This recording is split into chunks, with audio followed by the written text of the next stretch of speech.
ఇచ్చిన సమయంలో బట్టి దేవాతి దేవునికి కృతజ్ఞతాస్తుతులు చెల్లిస్తున్నాను. చేరవచ్చిన మీకు అందరికి కూడా ప్రభు యేసుక్రీస్తు నామములో వందనాలు. అందరికి వందనాలు. దేవుడు మనల్ని జ్ఞాపకం చేసుకొని తన మహాకృపలో ఈ దినాన్ని ఏర్పరిచి ఆయన సన్నిధిలో నిలవబెట్టారు. అందరి బట్టి ప్రభువును స్తుతిస్తున్నాను.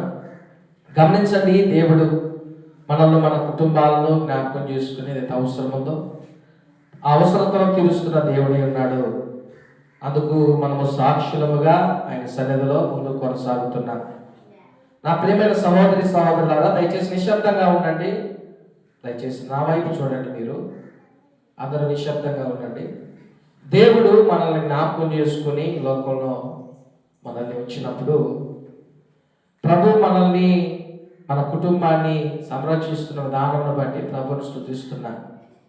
కానీ లోకంలో మనిషికి ఏ రోజైనా ఏ క్షణమైనా ఏదో ఒక రోజు ఈ ఆర్థిక పరిస్థితులు ఇబ్బందులు అనేవి ఎదుర్కోవడం సహజం. ఎంత గొప్పైనా సరే ఈ రోజుల్లో పేదల కంటే గొప్పలే బాగా అప్పులు చేసి దేశం దాటి వెళ్ళిపోయి ఉంటారు. అయితే ఎందుకు ఈ మాట చెప్తున్నానంటే, ఏదో ఒక రోజు మనిషి అప్పు చేయాల్సిన పరిస్థితి వస్తుంది. అయితే అప్పు చేస్తే ఆ మనిషి అనుకుంటాడు ఈ అప్పులో నుండి త్వరగా బయటికి రావాలి అని. ఎందుకు అనుకుంటాడో చెప్పండి? నలుగురిలో అవమానపడాల్సి వస్తుంది, లేదా ఈ అప్పు తగాదాలకు దారి తీస్తుంది, లేదా ఈ అప్పు ఉన్నవి అమ్ముకోవాల్సిన పరిస్థితి తీసుకొస్తుంది, లేదా ఈ అప్పు ఊరిని వదిలిపెట్టేట్టు చేస్తుంది, లేదా ఈ అప్పు ప్రాణం తీసుకోమని కూడా ప్రేరేపణ చేస్తుంది. కాబట్టి ఏ మనిషి అయినా కూడా ఏమనుకుంటాడు? ఒకవేళ అప్పు చేసినా ఈ అప్పు నుండి బయటపడాలి అని త్వరగా కోరుకుంటాడు. అయితే ఒక దగ్గర ఒక కొటేషన్ రాయడాన్ని చదివాను. ఏమనంటే, అబద్ధం కూడా అప్పు లాంటిది అని అంట. అబద్ధం కూడా అప్పు లాంటిది అని అంట. ఒక్కసారి అబద్ధం చెప్తే వడ్డీ కట్టినట్టు అబద్ధాలు ఆడుతూనే ఉండాలంట. ఏం చేయాలంట? ఒక్కసారి అప్పు చేస్తే ఏ విధంగా వడ్డీ కడతామో అలాగే ఒక్కసారి అబద్ధం చెప్తే వడ్డీ కట్టినట్టు, అంటే దాన్ని కప్పిపుచ్చడానికి ఇంకో అబద్ధం చెప్పడం, మళ్ళీ ఇంకో అబద్ధం చెప్పడం, చివరికి ఇదేం చేస్తుందంటే మనశ్శాంతి లేకుండా సమాధానం లేకుండా చేస్తుంది. అప్పు చేస్తే తగాదాలు పడతాయని, అవమానపడతామని, ఇల్లు వదిలిపెట్టి వెళ్ళిపోవాల్సి వస్తుందని, ఉన్నది అమ్ముకోవాల్సి వస్తుందని, ప్రాణం తీసుకోవాల్సి వస్తుందని విన్నామే. అయితే ఈ అప్పు కూడా, అంటే ఈ అబద్ధం కూడా అప్పు లాంటిదే అని చెప్పే ప్రయత్నం చేస్తున్నా. అబద్ధం ఆడితే ఈ అబద్ధం మనిషిని బానిసగా చేస్తుంది. అబద్ధం ఆడితే ఈ అబద్ధం ఏం చేస్తుంది తెలుసా? బంధాలని తెచ్చేస్తుంది, సంబంధాలని పోగొడుతుంది. అబద్ధం ఆడితే భవిష్యత్తు లేకుండా చేస్తుంది మనిషికి. టీచర్లు అంటుంటారు పిల్లకాయలతో, రే ఈరోజు మీరు మా ముందు చదువుతున్నట్టు యాక్షన్ చేయొచ్చు, మాకు అబద్ధం చెప్పొచ్చు చదివామని. రేపు పరీక్షల్లో మీ భవిష్యత్తుకు ఈ అబద్ధమే అడ్డుపడతాది అంటారు టీచర్లు. ఇప్పుడు చదివాము, రాసాము, మేము మాకన్నీ వచ్చు అని చెప్పి టీచర్లకు అబద్ధం చెప్పాము అనుకోండి, అది ఎప్పుడు ఇబ్బంది అవుతుంది? పరీక్ష రాసేటప్పుడు, ఆఖరి పరీక్ష రాసేటప్పుడు. ఈ మాటలు మీకు నేను ఎందుకు చెప్పే ప్రయత్నం చేస్తున్నానంటే, ఈ ప్రసంగం ద్వారా దేవుడు మీకు ఒక గొప్ప విషయాన్ని తెలియజేయడానికి ఇష్టపడుతున్నాడు. ఈ అబద్ధం అనేది ఎంత ప్రమాదకరమో మీకు తెలియచేయడానికి ఇష్టపడుతున్నాడు. బైబిల్లో కూడా చాలా స్పష్టంగా వ్రాయబడి ఉంది. కొలస్సీలకు రాసిన పత్రిక 39వ 3వ అధ్యాయము, కొలస్సీలకు రాసిన పత్రిక 3వ అధ్యాయము 9వ వచనాన్ని మీరు చూస్తే, ఒకరితో ఒకడు అబద్ధమాడుకుడి ఏలైనగా ప్రాచీన స్వభావమును దాని క్రియలతో కూడా పాతి పెట్టబడును అన్నట్లుగా. ఒకడితో ఒకడు అబద్ధమాడుకుడి, ఒకడితో ఒకడు అబద్ధమాడుకుడి.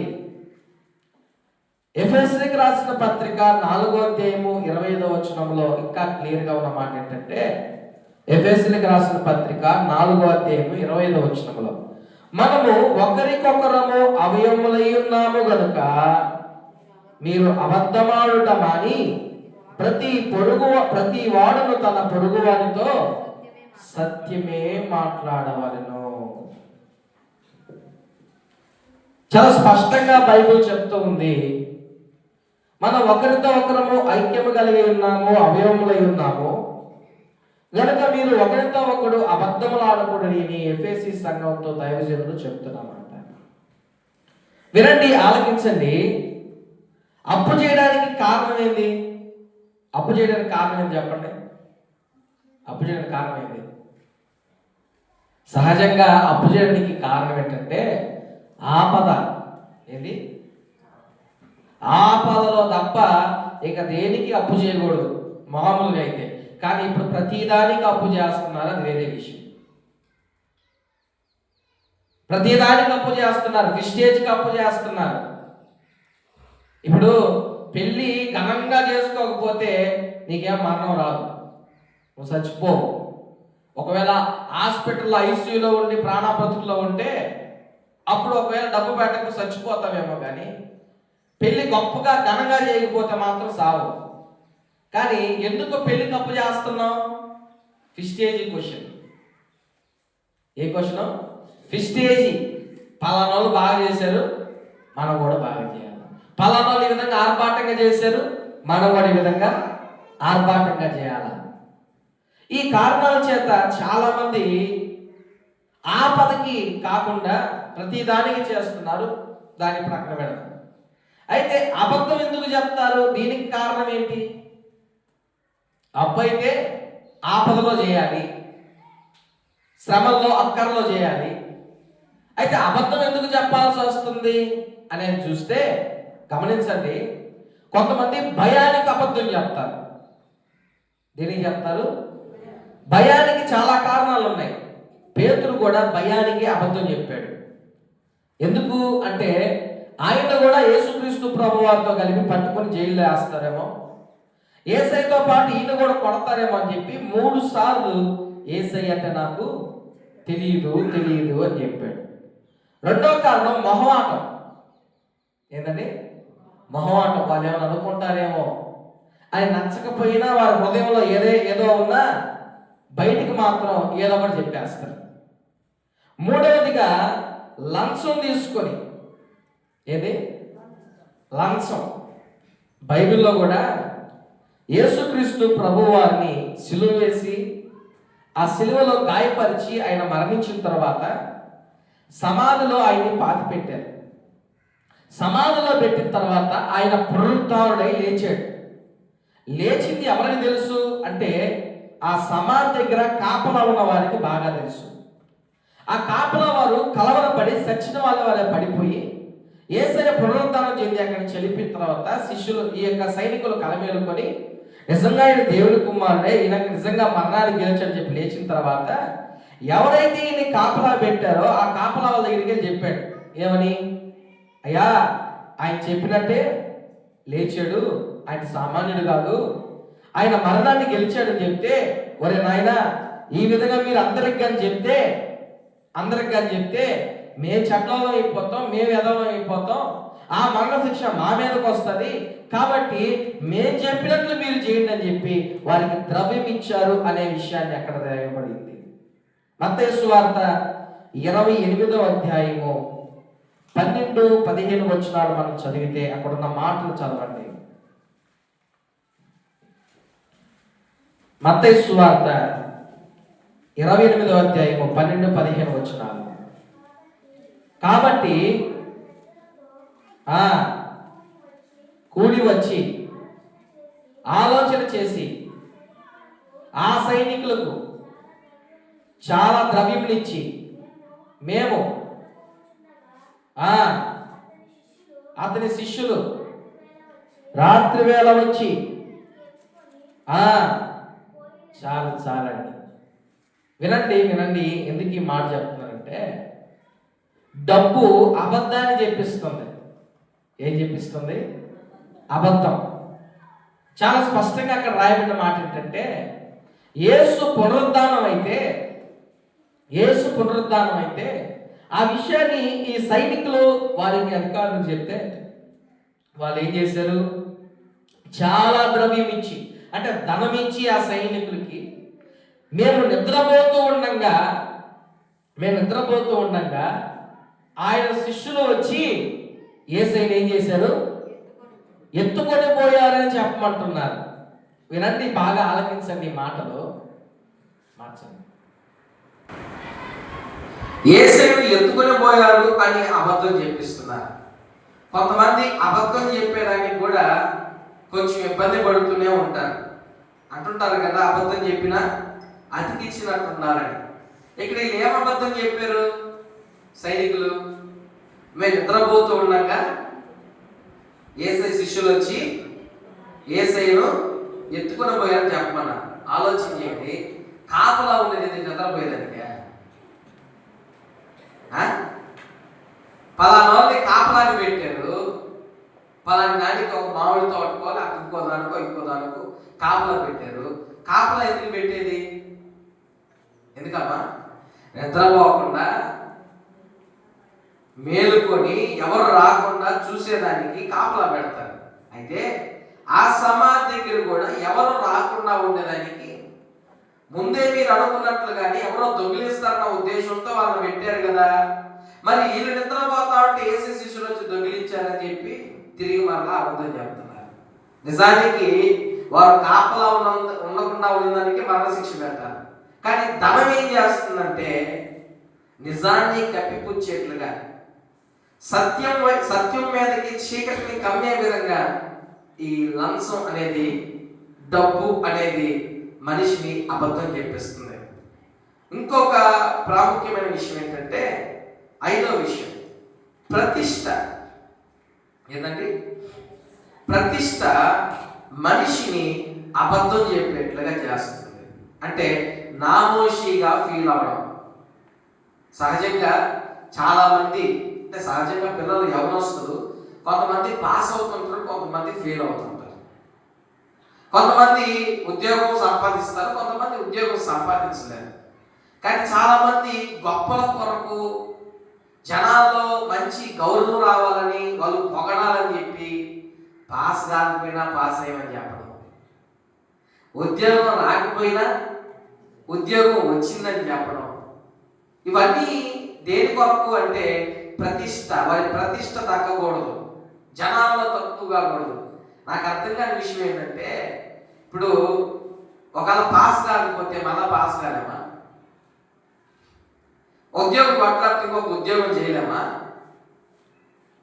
ఖచ్చితంగా ఈ లోకంలో ఏదో ఒక విధంగా మనిషి పైకి రాగలడు. ఈ రోజున అసలు ఏం చదవకుండానే ఫెయిల్ అయిన వ్యక్తులు గొప్ప గొప్ప స్థానంలో ఉన్నారు. అసలు ఏ ఉద్యోగం కొట్టకపోయినా బిజినెస్ ద్వారా ఒక మంచి స్థితిలో చాలా మంది ముందుకు రాణిస్తున్నారు. ఎందుకు ఈ విషయాన్ని చెప్తున్నానంటే, మనుషుల గొప్ప కోసం, ఫిస్టేజ్ కోసం అబద్ధాలు చెప్పబాకండి అని చెప్తున్నారు. ఈ మాటను ఎందుకు మీతో ప్రస్తావిస్తున్నానంటే, బైబిల్ చాలా స్పష్టంగా చెప్తుంది, ఒకరితో ఒకడు అబద్ధం ఆడబాకండి, మీరు అవయవములై ఉన్నారు. సంఘంతో చెప్తున్న మాటలు. ఈరోజు చాలా మంది భయానికి అబద్ధాలు చెప్తే, మొహమాటానికి అబద్ధాలు చెప్తే, అవసరానికి అబద్ధాలు చెప్తే, లంచం తీసుకునే అబద్ధాలు చెప్తే, ఆఖరికి ప్రతిష్ట, గౌరవం. ఈరోజు చాలా మంది క్రైస్తవ సహోదరులు గడిచిన నాల్లో మాట్లాడుకుంటూ డిస్కషన్ చేసుకున్నప్పుడు మా నాన్నగారితో మాట్లాడుతున్నప్పుడు ఆయన మాట్లాడాడు. ఎవరో ఒక ఆయన గురించి చెప్తూ, మనమైనా ఒకవేళ అబద్ధాలు చెప్పాలనుకుంటే ఎత్తుక్కోవాలి, ఏం చెప్పాలని చెప్పి ఆలోచించాలి. పలానా వ్యక్తి అయితే ఎత్తుక్కోడంట, ఫ్రాక్షన్ ఆఫ్ సెకండ్స్ లో చెప్పేస్తాడంట, ఎత్తుక్కోకుండా చెప్పేస్తాడంట, తౌడుకోకుండా చెప్పేస్తాడంట, దానికి ఇది నిజమే అన్నట్టుగా అయిపోద్దంట. ఈరోజు చాలా మంది ఆ విధంగా తయారయ్యారు. అసలు ఏ కారణం లేకుండా దానికి చెప్పాల్సిన అవసరం లే, ప్రతి దానికి అబద్ధాలు చెప్తూ, నిజానికి చెప్పాలంటే చెప్పాను కదా, భవిష్యత్తును పోగొట్టుకునేవారు, సంబంధాలను పోగొట్టుకునేవారు, బంధాన్ని పోగొట్టుకునేవారు, దానికి బానిసగా మారిపోయే వాళ్ళు చాలా మంది ఉన్నారు.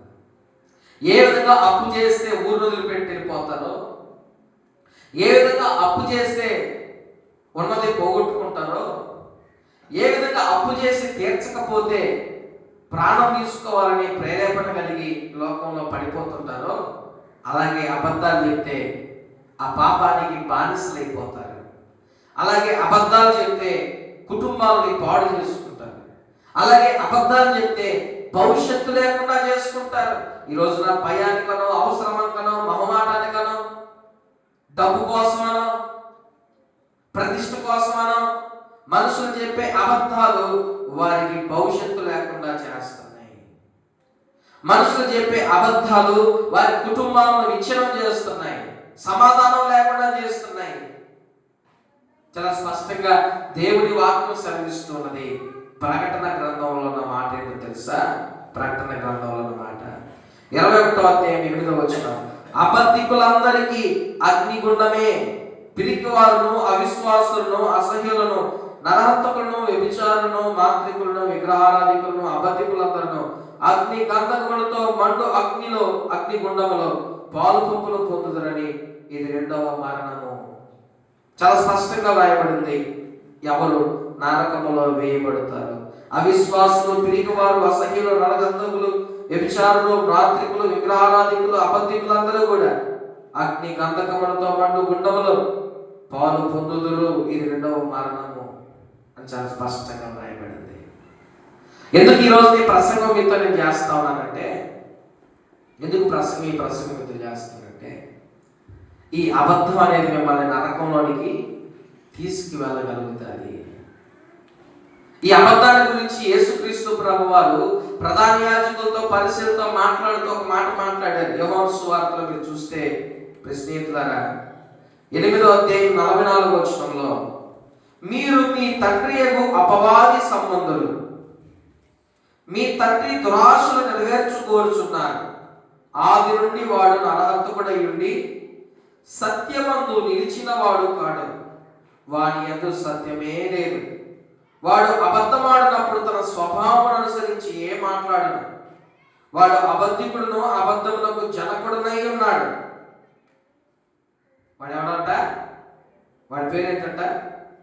అబద్ధికుడును, అబద్ధమునకు జనకుడు అంటే తండ్రి. ఎవరైతే అబద్ధం ఆడుతారో వారు సాతాను సంబంధులు అని ప్రభు ఇక్కడ మాట్లాడతారు. రాహాబు వేశ్య కూడా అబద్ధం ఆడింది. ఇంకా కొంతమంది అబ్రహాము లేదా ఇస్సాకులో కూడా అబద్ధం ఆడాల్సిన పరిస్థితి వచ్చింది. ఎప్పుడు? తన భార్య విషయంలో వారు వేరే దేశానికి వెళ్ళినప్పుడు అక్కడ ఎక్కడ తమ భార్యను పట్టుకొని హింసిస్తారో లేకపోతే పాడు చేస్తారన్న ఉద్దేశంతో ఈమె నా భార్య కాదు, చెల్లెలు, సహోదరి అని చెప్పారు. అలాంటి పరిస్థితి క్రైస్తవులకు రావట్లేదు కానీ ప్రతి చిన్నదానికి చెప్తున్నానే, దేవునితో ఉన్న సంబంధాన్ని పోగొట్టుకుంటున్న క్రైస్తవులు ప్రత్యేకించి బానిసలుగా మారిపోతున్నారు. ఇంకా చెప్పాలంటే భవిష్యత్తు లేకుండా చేసుకుంటున్నారు. దీని ద్వారా మనిషికి విలువ, గౌరవం కూడా పోయే అవకాశం ఉంది. ఈ రోజున నా ప్రియమైన స్నేహితులారా, సహోదరులారా, ఇతరులు బాధపడినా నీకు ఇష్టం లేకపోతే ఇష్టం లేదని చెప్పచ్చు. ఇతరుల కొరకు మొహమాటం కోసం వారి దగ్గర అవసరం ఉందనో, నేను ఈ విధంగా చేయకపోతే వాళ్ళ అవసరాలు తీర్చరనో, నన్ను పక్కన పెట్టేస్తారనో, ఇలేస్తారనో, ఇలాంటి కారణాలు పెట్టుకొని నీ మనసును చంపుకొని వారు చెప్పినట్లుగా ప్రవర్తిస్తే గుర్తుపెట్టుకో, నీవు ఆ పాపానికి బానిసగా మారిపోతావు. అంతకంటే ఇంకొక భయంకరమైన దుర్మార్గత ఇది లేదు, అంతకంటే బాధాకరమైనది ఇంకోటి లేదు. బానిసగా బ్రతికేది అంతకంటే లోకం నుంచి వెళ్ళిపోవడమే గొప్ప విషయం. బానిస అంటే ఏంటో తెలుసా? నీ యొక్క ఇష్టపూర్వకం కాకుండా ఆ పాపం ఏదైతే ఉందో అది ఎట్లా ప్రేరేపిస్తా విధంగా జీవించడం. ఈరోజు చాలా మంది బానిసలుగా బ్రతుకుతున్నారు. దురాశతో, దుర్మార్గంతో బ్రతికేవారు చాలా మంది ఉన్నారు. అలవాట్ల ద్వారా అబద్ధాలు చెప్పేవారు, శిక్ష తప్పించుకునేదానికి అబద్ధం చెప్పేవారు. యేసుక్రీస్తు ప్రభు వారు శిలువలో ఉన్నప్పుడు ఇద్దరు దొంగలు ఉంటారు. మొదటి దొంగ అన్నాడు, ఈయన నువ్వు రక్షించుకొని మమ్మల్ని కూడా రక్షించవచ్చు కదా, నువ్వు దేవుడు అయితే అన్నట్లుగా మాట్లాడాడు. రెండవ దొంగ అన్నాడు, ఆయన గద్దించి ఇది మనకు సమంజసమే, ఆయన నీతిమంతుడు, మనమైతే పాపం చేశామని చెప్పి ఈయన మాట్లాడతాడు. మొదటి దొంగ ఆ భారాన్ని, ఆ వేదన భరిస్తూ కూడా తన హృదయం మాటలు ఏం చెప్తున్నాడంటే, నేను రక్షించుకొని నన్ను కూడా రక్షిస్తే మళ్ళీ ఇంకొన్ని దొంగతనాలు చేస్తాను కదా. నిన్ను నువ్వు రక్షించుకొని నన్ను రక్షిస్తే ఇంకొన్ని దోపిడీలు చేస్తాను, ఇంకొంతమందిని చంపుతాను, ఇంకొంతమందిని గాయపరుస్తాను, ఇంకా నా కుటుంబంలో కొంతమంది బతికే ఉన్న వాళ్ళు కూడా చంపేసి వస్తానని చెప్పి తన హృదయంలో మాట చెప్తాను. అంతేనా? నిజానికి ఆ శిలువలో ఆ దొంగ మాట్లాడిన మాట మీరు గమనించండి. రెండో దొంగ అంటాడు, ఇది మనకు సమంజసమే, ఆయన కనిపించేసింది, తన శరీరం చచ్చిపోతుంది, నిన్ను బాగా కొట్టేశారు, నీ శరీరం అంతా చాలా ఇబ్బంది గురైపోయింది, ఇక నువ్వు చచ్చిపోయే పరిస్థితిలో ఉన్నావు, శరీరం దాన్ని ఎంచుకో అని చెప్పి శరీరం చెప్తే ఆ దొంగ అంటాడు, నీ రాజ్యంలో నన్ను జ్ఞాపకం చేసుకో. హృదయంలో నుంచి వచ్చిన మాట చెప్పాడు. ఈ దొంగకు మొదటి దొంగకి హృదయంలో వేరే అది చెప్తే వీలు కాదు కదా. అయ్యా నేను ఇంకా దొంగతనాలు చేస్తాను, ఇంకా దోపిడీలు చేస్తాను చెప్తే యేసయ్య ఒప్పుకోడు కదా. అందుకని ఈ దొంగ ఏమంటున్నాడు యేసయ్య తోటి, నువ్వు దేవుడు అయితే, నిజంగా నువ్వు దేవుని కుమారుడు అయితే నిన్ను రక్షించుకొని మమ్మల్ని కూడా రక్షించు అంటాడు. అంటే ఎందుకు కారణం? ఇక్కడ శిక్ష తప్పించుకునేదానికి అబద్ధం చెప్తున్నాడు, ఆ శ్రమను తప్పించుకునేదానికి అబద్ధం చెప్తున్నాడు. ఈ రోజుల్లో ఎట్టయిపోయారు తెలుసా, సోమర్తనం వల్ల కూడా అబద్ధాలు చెప్పేస్తారా. ఎట్ట? ఇప్పుడు సపోజ్ ఒక 10 మందికి చెప్పాలనుకోండి ఒకటే మాట, 10 మందికి ఒకే మాట చెప్పాలనుకోండి, అందరూ ఉంటే చెప్పేస్తాం ఒకసారి. ఒక్కొక్కరికి చెప్పాలనుకోండి ఒక్కొక్కరికి ఒక్కో మాట చెప్తారు. ఎందుకో తెలుసా, చెప్పలేక, సోమర్తనం. ఒక్కొక్కరికి ఒక్కటి చెప్పలేక ఇది కాలేదని చెప్పి వాళ్ళకి ఇదే చెప్పేస్తారు. ఈరోజు నా క్రైస్తవుల పరిస్థితులు అలాగే అయిపోయాయి.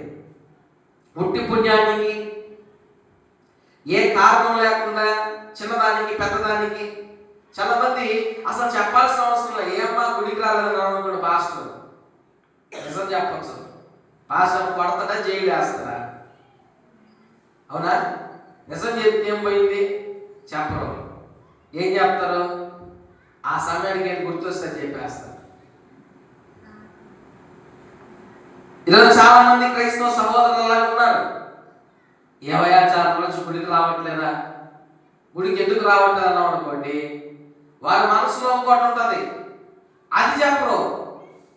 ఏం లేదు సార్, సమయం లేదు, వీలు లేదు, వచ్చేటప్పటికి అయిపోతుందని ఏదో ఒకటి చెప్పేస్తారు. కానీ హృదయంలో ఏముంది?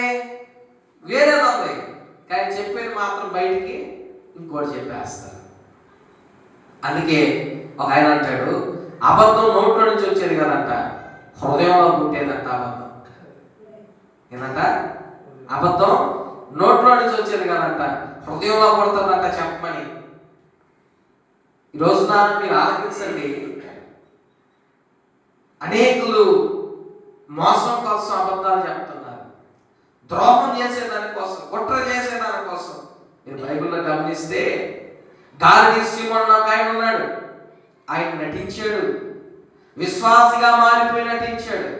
నటించి పేతురు యోహానులు వచ్చి అందరికి కూడా ప్రార్థన చేస్తూ ఉంటే, అందరూ పరిశుద్ధాత్మతో నింపబడుతుంటే, అప్పుడు దాకా బాగా సంపాదించి పెట్టిన డబ్బుని దైవ సేవకుల దగ్గర పెట్టి, ఇదిగో మీరు ప్రార్థన చేస్తే జరుగుతున్నాయే స్వస్థలు, మీరు ప్రార్థన చేస్తే జరుగుతుందే దేవుని ఆత్మ, ఆ పరిశుద్ధాత్మ వరాలు నాకు అని చెప్పి డబ్బించాడు పాస్టర్.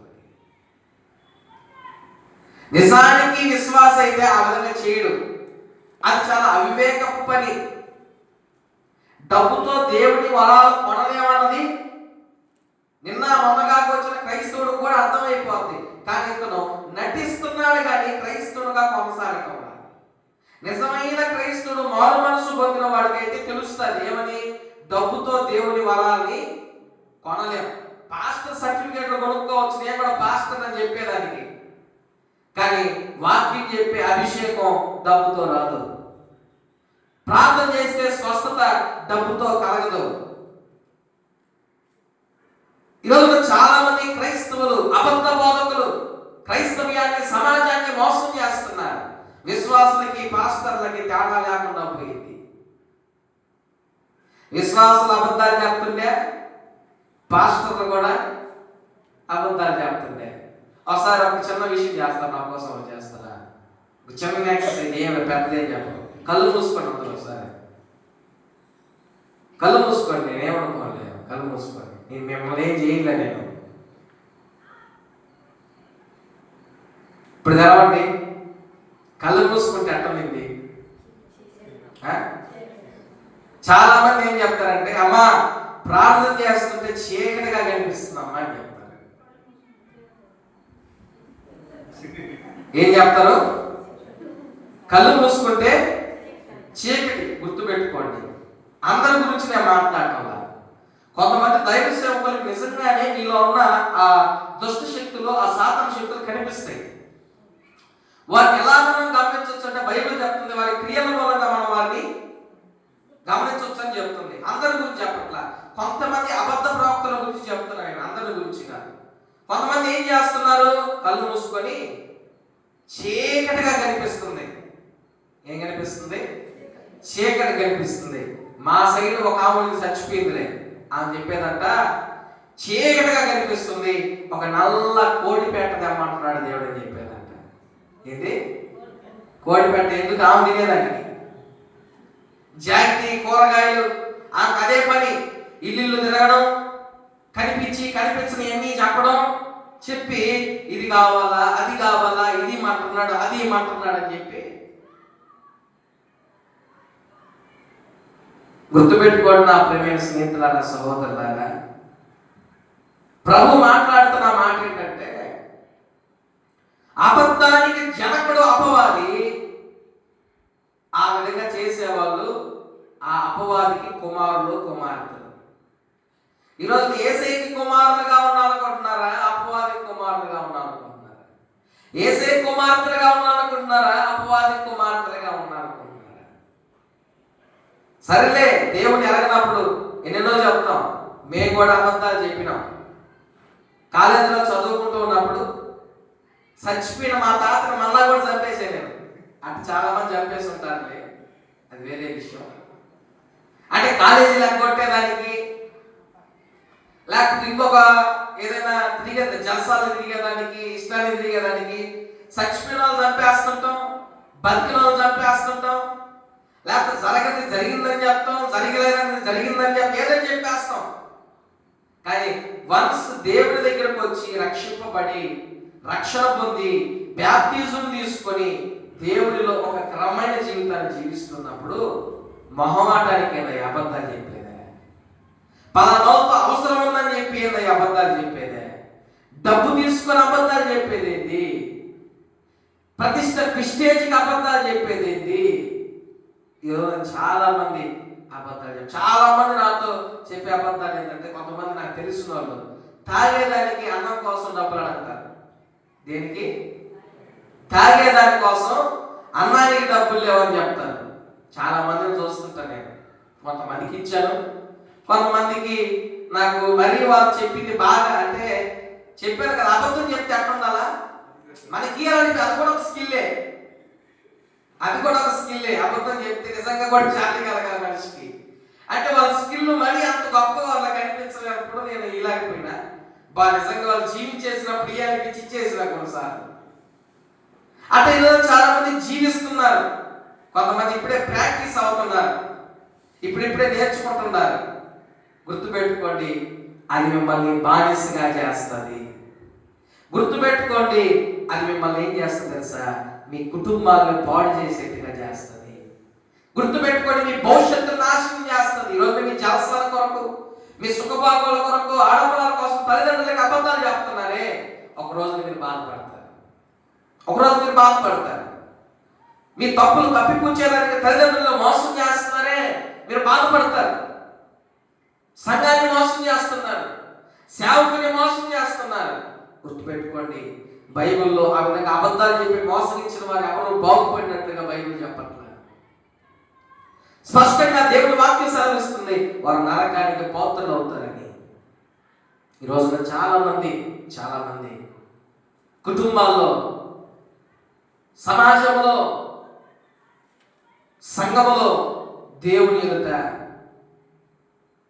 అబద్ధం చెప్పే మనుషులు, అబద్ధాలు చెప్తూ అప్పు వల్ల ఏ విధంగా నలుగురిలో అవమానించబడుతున్నారో, దీనివల్ల కూడా నలుగురిలో అవమానించబడే పరిస్థితి ఏర్పడుతూ ఉంది. అందుకే చరిత్ర పుస్తకాల్లో రాయబడుతుంది. చరిత్ర పుస్తకాల్లో అపోస్తలుడైన పేతురంట 3 సార్లు అబద్ధం చెప్పాడే భయానికి. యేసయ్య చనిపోయి పునరుద్ధరణ ఎదిగిన తర్వాత వేకోజాము లేచి ప్రార్థన చేసేవాడంట.